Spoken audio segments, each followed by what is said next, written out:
الحمدلله و الصلاة و السلام علی رسول الله. اما بعد. برادر سوال نمودند که هر کسی که به امام اقتدا کرد در حالتی که امام در رکوع بود و حالا این انسان به رکوع نرفته، امام از رکوع سمع الله لمن حمیده گویان خست، در این حالت یعنی در حالتی که امام راست شد مقتدی رکوع کرده می تواند یا نمی تواند؟ البته در این حالت رکوع کرده نمی تواند.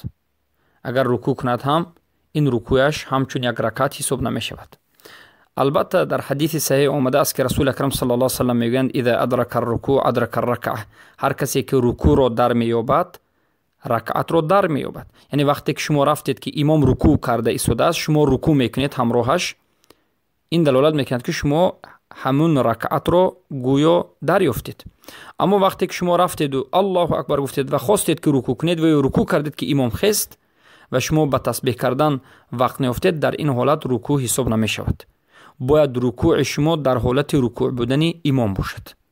اما وقتی که شما رفتید و الله اکبر گفتید که امام سمع الله لمن حمیده گفت یا امام سمع الله لمن حمیده گفت که شما اول رکوع کردید، البته در این حالت رکوع حساب کرده نمی شود. رکوع همان وقت حساب می شود که امام در حالت رکوع باشد، چه که در حدیث آمده است و ابن رجب حنبلی هم همین سخن را البته ترجیح می دهند. و البته در این مسئله قول دوم هم هست.